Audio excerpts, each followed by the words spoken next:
Здравствуйте, друзья, в эфире Геоэнергетика Инфо, с вами Радайкин Максим и мой сегодняшний собеседник Александр Фролов. Здравствуйте. Здравствуйте, здравствуйте. Греция ставит заслон российскому газу. 100% турецкого потока под подозрением. Греция вместе с другими странами Евросоюза договорилась о важном правиле. Теперь весь газ, который идет по газопроводу «Турецкий поток», будет автоматически считаться российским. Так будет до тех пор, пока кто-то не докажет обратное вескими аргументами. Александр, а зачем так делать это раз? И что за веские аргументы? И почему некий кто-то должен это доказать? Ну, по большому счету, это вообще не новость, хотя это, конечно, мы тут опираемся на высказывания топовых чиновников из Греции, кстати, кто хоть одного сходу назовет. Тот, наверное, молодец, и, видимо, внимательно следит за греческой внутриполитической жизнью. Я, честно признаюсь, ни одного не назову. Вот, в общем, один из топовых чиновников там сказал, что вот, мы будем вести себя, и Максим только что рассказал, как именно они себя будут вести. Под подозрением будет весь газ, который идет, ну, по большому счету, не просто через турецкий поток, а по турецкому коридору поставок. Ведь надо понимать, что турецкий поток, по сути, заканчивается на границе Турции и Болгарии. И вот сейчас Греция имеет возможность покупать через Болгарию российский газ. Точно так же, как Сербия, Венгрия, Словакия, Италия и Румыния, ну и там еще некоторые страны могут, опять же, покупать этот самый газ. Другие страны могут покупать у них. Например, какая-нибудь Австрия, которая ловко победила «Газпром» в суде в лице государственной компании ОМВ, теперь вынуждена покупать газ из других источников, хотя и в некоторых из этих источников газ, который она покупает, российский. Но в ближайшие 2 года должны произойти некоторые изменения на газовом рынке Европейского Союза.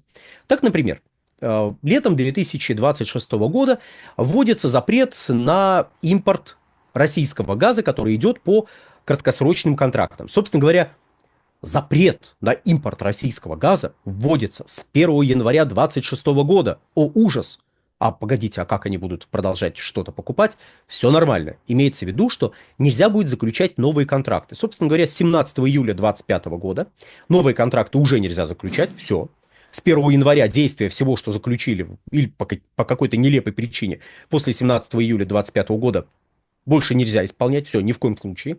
А 17 июля 2026 года завершается действие принудительно всех краткосрочных контрактов, которые заключены с российскими поставщиками. Если это не российский поставщик, но он везет российский газ, например, какая-нибудь компания Total, все равно нельзя.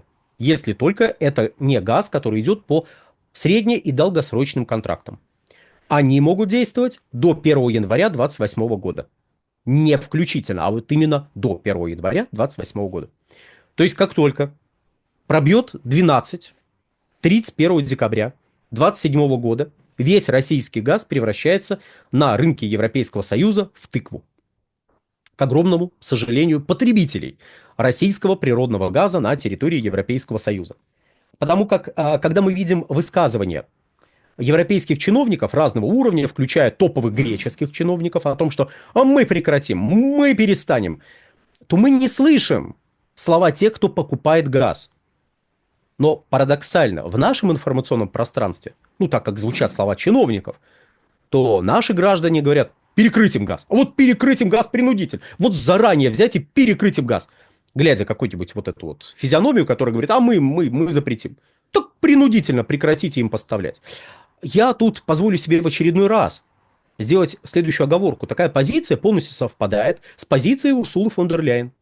Она тоже хотела бы, чтобы уже сейчас прекратились поставки российского газа. Потому что это ударит по ряду, ну, таких не совсем в ногу шагающих государств, например, по Венгрии, по Словакии. Вот, поэтому, дорогие друзья, я вас поздравляю, если вы вот сейчас вот уже успели до этого момента написать, а перекрыть им газ принудительно заранее, ваша позиция полностью совпадает с позицией Урсулы фон дер Ляйен. Видимо, это самый симпатичный вам европейский политик. Либо, по вашему мнению, позиция, которую она придерживается, идет на пользу Российской Федерации. Вот, и, видимо, вредит Европейскому Союзу очень сильно. Задумайтесь об этом, я вас очень прошу. Это было бы неплохо. Вот прям неплохо. Но вернемся к грекам и к перспективам поставок российского газа. То есть 26 года краткосрочные контракты, все.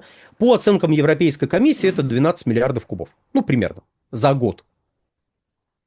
И остаются на европейском рынке где-то 24-25 миллиардов, которые будут поставлены в течение 2027 года.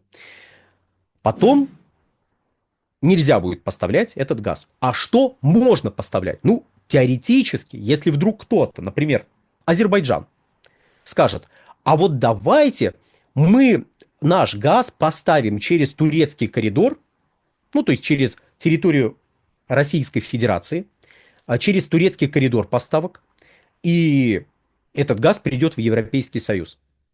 Вот если Азербайджан так скажет, то вот его газ поставить можно. Но нужно будет проверить, а это точно азербайджанский газ? Вот по бумагам, вот справку приложите, что газ точно азербайджанский. Притом справку, броню, чтобы было точно, прям без каких-либо подозрений. Ясно, что это именно азербайджанский газ. Или туркменский газ. В этом плане позиция, которую высказывает чиновник из Греции, просто соответствует тем правилам, которые прописаны в положениях дорожной карты по отказу от российского природного газа и, прошу прощения, по отказу от российских энергоносителей.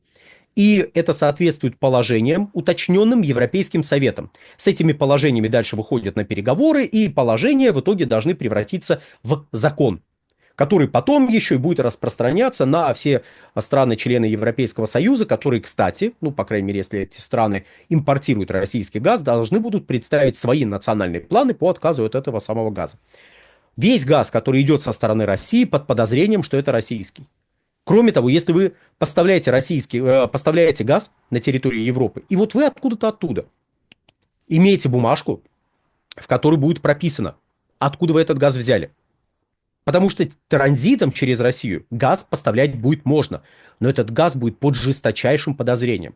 И в этом плане ничего нового чиновник из Греции не сказал. Он просто, ну, видимо, объяснил своему народонаселению или просто, ну, там, человеку, который задавал ему вопрос, что это будет работать вот так. Эти положения, которые уже прописаны в документах, принятых Европейским Советом, будет работать вот так. А почему именно турецкий поток? Почему он его именно так выделяет? Ну, во-первых, в Грецию газ может идти через турецкий поток.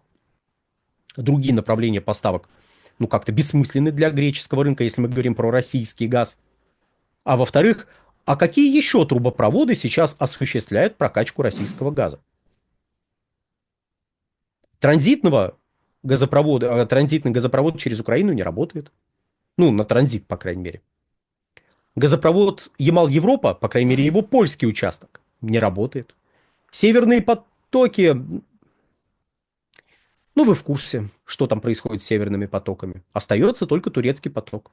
Поэтому выделяется отдельно турецкий поток. Что вот если по трубам оттуда идет, по этой трубе идет газ, то мы сразу думаем, это российский. И вот пока нас не убедят, пока справку не дадут, мы будем считать, что это газ, который не должен попадать на территорию Европейского Союза. И вот тут мы приходим к еще одному интересному моменту, который заключается вот в чем. Национальные правительства, это следует из высказывания вот этого же чиновника греческого, ну, несколько подустали от тех фискальных, я понимаю, что это не совсем точный здесь термин, но, знаете, для простоты, от тех фискальных функций, которые на них возлагаются в рамках все новых и новых и новых решений Европейской комиссии, а также тех решений, которые начнут работать после 2027 года. По большому счету, эти правительства за последние года 3,5 пронаблюдали, как вроде мы тут все в едином порыве от чего-то отказываемся, но кто-то получает исключение. И этот кто-то, соответственно, получает выгоды от того, что он доказал, а я по-другому не могу получать российскую нефть. Извините, подвиньтесь. Но вот я вот как-то так. Нам нужна. И вот эти кто-то нефть получают по трубопроводу, транспортные расходы минимальные получаются. стабильность поставок максимальная, и получается, что мы вот все такие гордые без российской нефти сидим, а они с российской нефтью. Кому вы сделали хуже? Ну, получается, нам. И мысль, которую чиновники эти высказывают, звучит так. Мы будем за всем вот этим вот следить, но мы надеемся, что вот эти ограничения будут равны для всех. Что не будет тех, кто скажет, мы вот по-другому не можем, поэтому дайте нам исключения. Эти исключения дадут. И получится смешно.